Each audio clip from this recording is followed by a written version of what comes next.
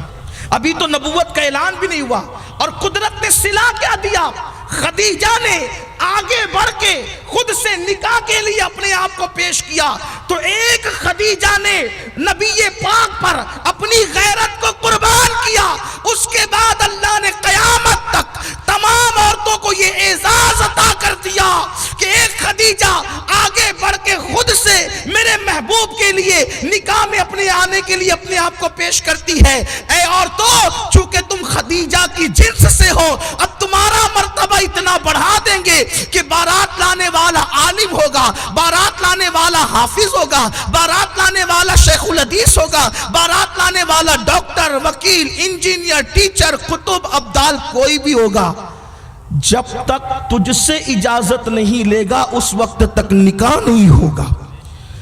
خدیجہ نے غیرت کو مصطفیٰ کریم کے قدموں پہ نثار کیا، عورت کی عزت کتنی بڑھ گئی، منڈپ لگ گیا، کھانا پک گیا، جہیز آ گیا، مہر کی رقم آ گئی، ہلدی ہو گئی، مہندی ہو گئی، سب ہو گیا، لیکن اب اگر جناب بیٹھے تو قاضی بھی آ گیا، اور جتنے راضی تھے وہ بھی آ گئے، قاضی بھی آئے، راضی بھی آئے، غازی بھی آئے، سب آئے، لیکن پھر وکیل صاحب اٹھ کر کے منڈپ سے باہر نکلتے، کیوں وکیل صاحب جاتے کہاں ہیں؟ کہا بھی تو مین معاملہ باقی کا، کہاں جا رہے؟ مولانا کو چھوڑ کے، دولہے کو چھوڑ کے، برات کو چھوڑ کے، کہاں؟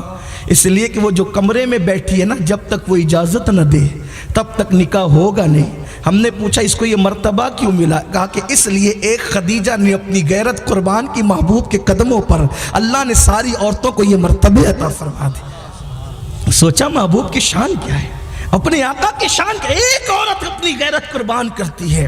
اور پھر سب کو مرتبے کیا نصیب ہوتے. پھر بہرحال خدیجہ نے کہا نفیسہ تو بات کر محمد عربی سے. نفیسہ جو سہیلی تھی حضرت خدیجہ کی بچپنے کی، وہ بھی سہیلی تھی، وہ گئی لگی محمد عربی آپ نکاح کریں گے. حضور نے عذر کیا اور کہا کہ انتظامات ہو جائیں گے، لیکن ایک کام کریں، انتظامات تو ہو جائیں گے، ایک کام کریں کہ آپ نکاح کریں گے. سرکار نے کہا کس سے؟ تو کہا خدیجہ سے، اور خدیجہ خود چاہتی ہے آپ سے نکاح کرنے کے لیے. خدیجہ بنت خویلد جو ہے وہ چاہتی ہے کہ آپ سے نکاح کرے. تو سرکار نے جواب دیا اشراف کے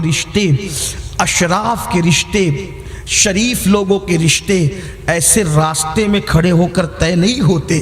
اگر آپ کو اجازت لینا ہے، بات کرنا ہے، تو میرے گھر میں میرے ذمہ دار موجود ہے، میرے چچا، ان سے جا کر پوچھیں، اگر وہ اجازت دے تو میری منظوری ہے.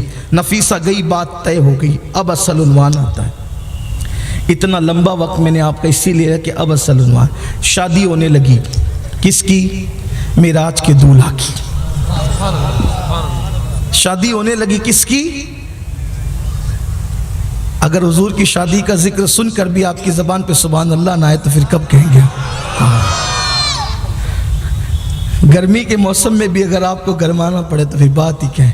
ویسے بھی میری عادت نہیں کہ کبھی یہ کہوں کہ سبحان اللہ کہو، اس لیے کہ اللہ نے ہمیشہ اس بات سے محفوظ رکھا ہے کہ کچھ مانگے. داد کے لیے سبحان اللہ نہیں کہتا، بلکہ آپ کی محبت کے اظہار کے لیے سبحان اللہ کہنے کی بات کی ہے. ہاں، حضور کی شادی ہو رہی ہے. اب سیرت نگاروں کے سب کردار کو پڑھ کر اس کا عطر مجموعہ آپ کی خدمت میں پیش کرنے لگا ہوں. اب جو بات کہنے لگا ہوں اس کو لکھا ہے حضرت جلال الدین عارف رومی نے. کس نے لکھا؟ عارف رومی نے لکھا اس کو. شادی کے انتظامات ہونے لگے، ساری ذمہ داریاں چچا اٹھانے لگے. یہ انتظام، مہر کا انتظام، یہ انتظام، سب ذمہ داریاں حضرت ابو طالب اٹھانے لگے. حضور علیہ السلام کی تمنا تھی کہ سب تو چچا کر رہے ہیں، جو شادی کا جوڑا ہے وہ میں نے خود خریدنا. شادی کا جوڑا میں نے خود خریدنا ہے. لیکن قربان مالک کونین کے پاس بظاہر اس وقت تو اتنی رقم نہ تھی کہ حضور شادی کا جوڑا خریدتے. اور حیا، غیرت کہنا نہیں دینا چاہتی تھی کہ میں نے جوڑا خریدنا ہے. سیدنا صدیق اکبر آئے، ابھی دوستی تھی، ابھی کلمہ بھی نہیں پڑھا تھا کیونکہ کلمے کا حکم ابھی آیا نہیں تھا. آئے، کہا بھائی محمد عربی یہ بتاؤ کہ شادی کے ایام ہے لیکن تمہارے چہرے پہ جو خوشی کے آثار ہونے چاہیے وہ میں نہیں دیکھتا. سرکار نے اب جو بات تھی دل کی، کیونکہ دل کی بات دوستوں سے کہی جاتی ہے، سرکار نے فرمایا کہ سارے انتظام تو چچا کر رہے ہیں اور مجھے ڈریس جو شادی کے لیے نیا لباس اس کا انتظام کرنا تھا، سو میں کر نہ سکا. صدیق اکبر گئے، نیا جوڑا خریدا اور لا کر بارگاہ رسالت میں پیش کر دیا. یہ جوڑا میری طرف سے، یہ جوڑا میری طرف سے. اب توجہ کریں، صدیق ابھی نبوت کا اعلان نہیں ہوا. حضور نے شادی کے دن کس کا لایا ہوا جوڑا پہنا؟ فاطمۃ الزہرا کی آمد کب ہوگی؟ شادی کے بعد. فاطمۃ الزہرا کی آمد کب ہوگی؟ شادی کے بعد. سیدہ زینب کب پیدا ہوگی؟ شادی کے بعد. ام کلثوم اور رقیہ کا وجود کب ہوگا؟ شادی کے بعد. حضرت قاسم اور عبداللہ کا وجود کب ہوگا؟ شادی کے بعد. اور پھر فاطمہ آئے گی تو حسنین کریمین آئیں گے. اللہ اکبر. گویا کے سلسلے اہل بیت اب نبی کے گھر میں، بھئی جب بیت ہوگا تو اہل بیت ہوں گے. اور ابھی چونکہ بیت کا بسنا ہے، گھر بسے گا تو گھر والے آئیں گے. اور اس دن شادی کے انتظام کے لیے، جوڑے کے لیے، اللہ اکبر، مہر کا انتظام جناب ابو طالب کرتے ہیں. شادی کے دوسرے اخراجات کا انتظام حضرت ابو طالب کرتے ہیں. اور شادی کا جوڑا سیدنا ابو بکر صدیق لاتے ہیں. اتفاق کی بات جلال الدین رومی لکھتے ہیں، اتفاق جس کو اپنے الفاظ کے جامع میں پیش کر رہا ہوں کچھ تصرفات کے ساتھ. عارف رومی لکھتے ہیں ادھر سے صدیق نے جوڑا لایا، ادھر سے خدیجہ کے گھر سے بھی خوبصورت جوڑا آیا. ادھر سے صدیق نے جوڑا لایا، ادھر سے خدیجۃ الکبریٰ کے گھر سے بھی جوڑا آیا۔ اب حضور علیہ السلام کے لیے یہ پہنوں کہ یہ پہنوں، یہ پہنوں یار کا دیا ہوا پہنوں کہ جس کے ساتھ نکاح ہونے والا ہے اس خدیجہ کا پہنوں۔ دونوں، چونکہ خدیجہ بھی بیوی نہیں بنی لیکن صدیق تو پہلے سے دوست ہیں، اب دونوں جوڑے سامنے ہیں۔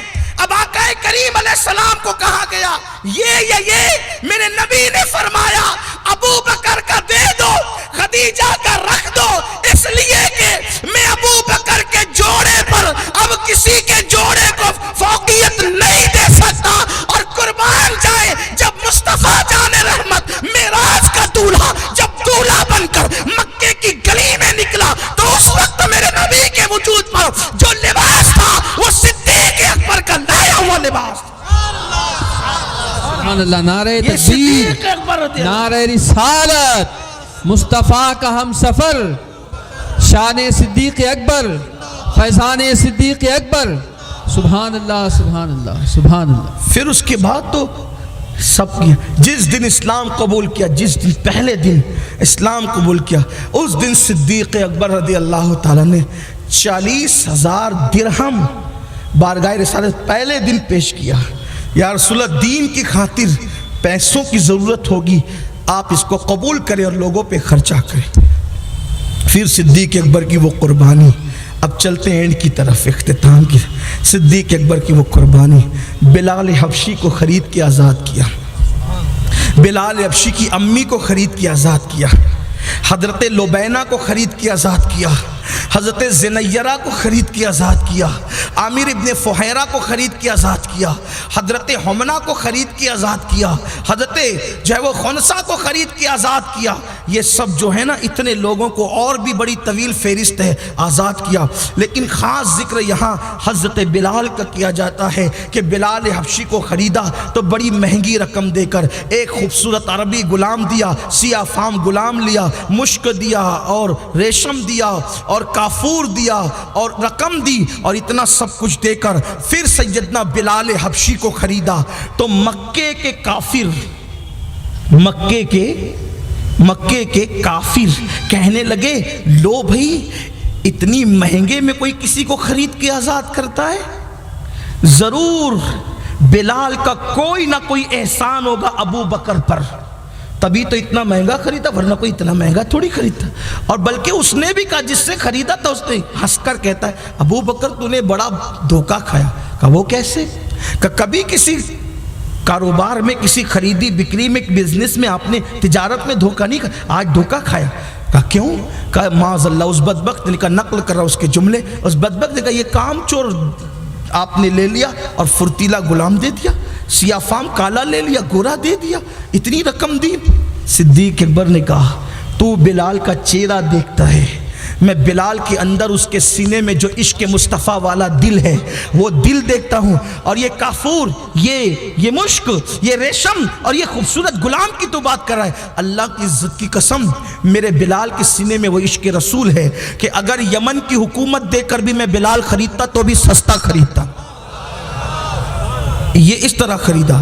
تو صدیق اکبر جب بلال خرید کر لے آئے آزاد تو مکے کے کافر کہنے لگے اور پروپیگنڈا کرنے لگا کوئی نہ کوئی احسان ہوگا، کوئی نہ کوئی احسان ہوگا، کوئی نہ کوئی، اسی لیے تو خریدا ورنہ کون خرید کے آزاد کرتا۔ پتہ چلا کہ کافروں کو بڑی تکلیف ہے ابو بکر سے، بہت بولتے رہتے ہیں، ٹائیں ٹائیں کرتے رہتے ہیں، ابو بکر نے تو یہ کیا تھا، یہ کیا تھا، تو نے کیا کیا، تیری کیا اوقات ہے، وہ تو خلیفہ زبردستی بن بیٹھے، تو تھا وہاں زبردستی بن بیٹھے، جب علی مان رہے تو تجھے ماننے میں کیا جاتا ہے، حسنین مان رہے تو تجھے ماننے میں کیا جاتا ہے۔ اگر یہ ان کا سمجھ میں نہیں آتا، یہ تو اہل بیت کے فضائل بھی پڑھتے ہیں، صدیق کے پڑھتے گا، اسی کو تو سنیت کہتے ہیں۔ ہم تم سے جو الگ ہے اسی وجہ سے تو الگ ہے کہ تم چیٹنگ کرتے ہو واللہ، اور ہم سنی تو بے فضل ہی تعالیٰ فضائل اہل بیت بھی پڑھا۔ اللہ کا شکر ہے ہماری طرح کون فضائل اہل بیت پڑھ سکتا ہے، ہمارے مسلکی سے تو آواز آتی ہے نا، نور بنت نور زوج نور